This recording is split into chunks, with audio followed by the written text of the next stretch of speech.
tell you a secret? Sure, man. I see dead people. Man, this shit is awesome.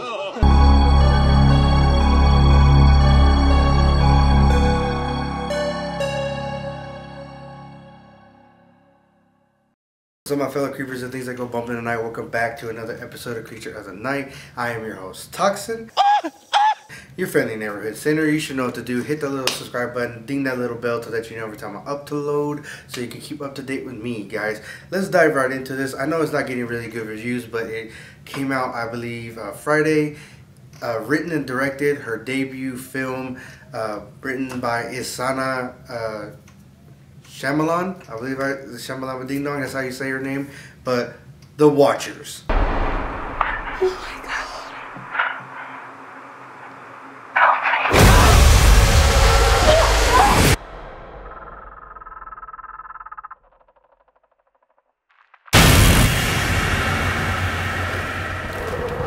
A young artist becomes stranded in an immaculate forest.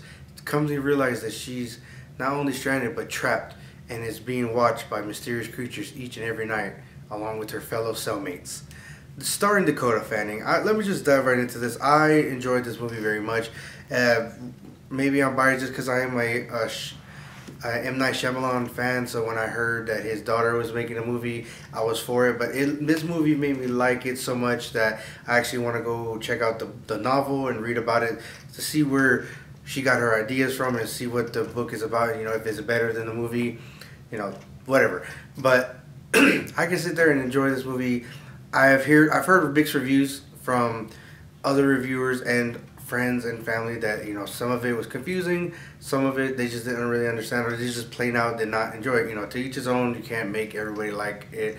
But I believe, just like Tarot, it was underrated and it had so much potential. Was this movie perfect? No, but like I said, I enjoyed it.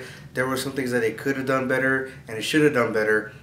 But I believe, again, like Tarot, that it was an untouched plane. Again, guys, this is a spoiler review. If you want to check out my spoiler-free review, make sure you go down in the description below and give my TikTok a follow. I upload spoiler-free reviews over there when I upload these videos.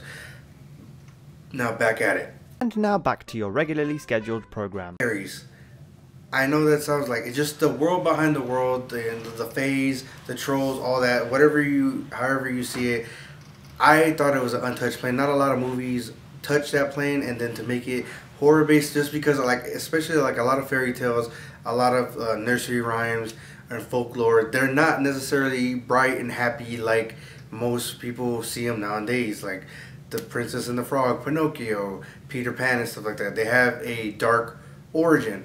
Now this one going into the origin a little bit, like its own origin, which you don't see too much of nowadays, that we kind of coexisted with these winged creatures, and they were actually very powerful, and some of us even actually fell in love with them, and we coexisted. But eventually over time we supposedly started fearing what they could do, and I think it's just in the end we just ended up being jealous of them, and so we went to war with them, locking them away. Not necessarily saying that they could be killed or not. It doesn't really say that. It just said that we fought with them and then locked them away on the ground.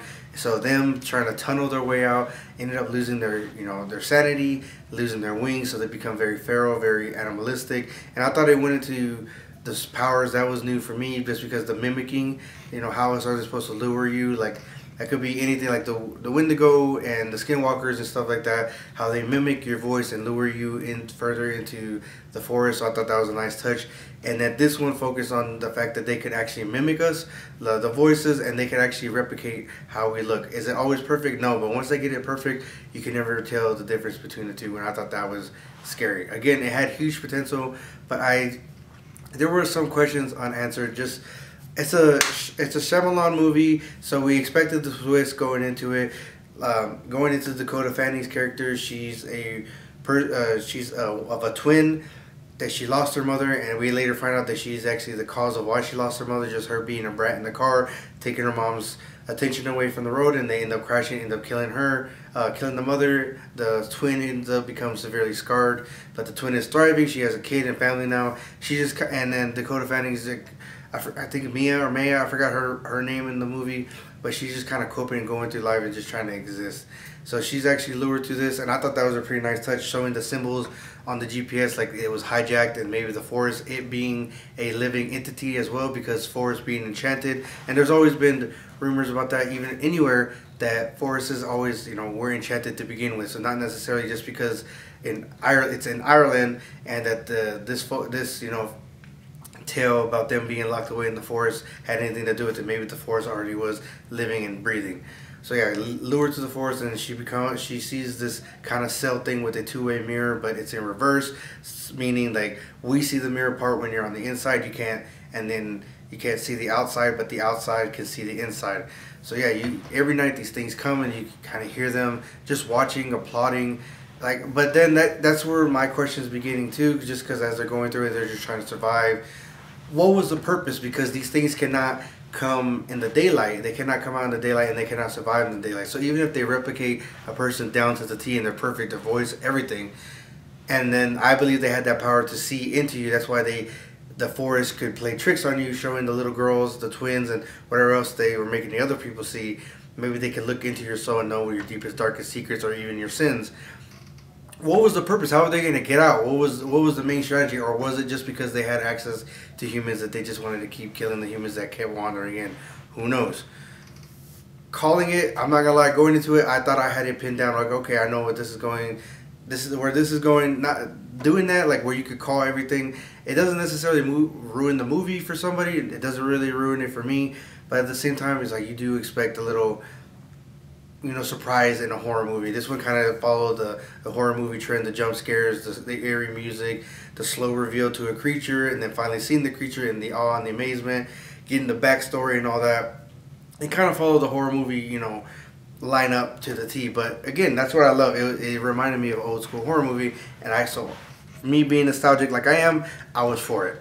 But you know, after we going on and seeing that the professor actually set up everything and was just studying it, and then he's slowly losing his mind because like, yeah, this is not right.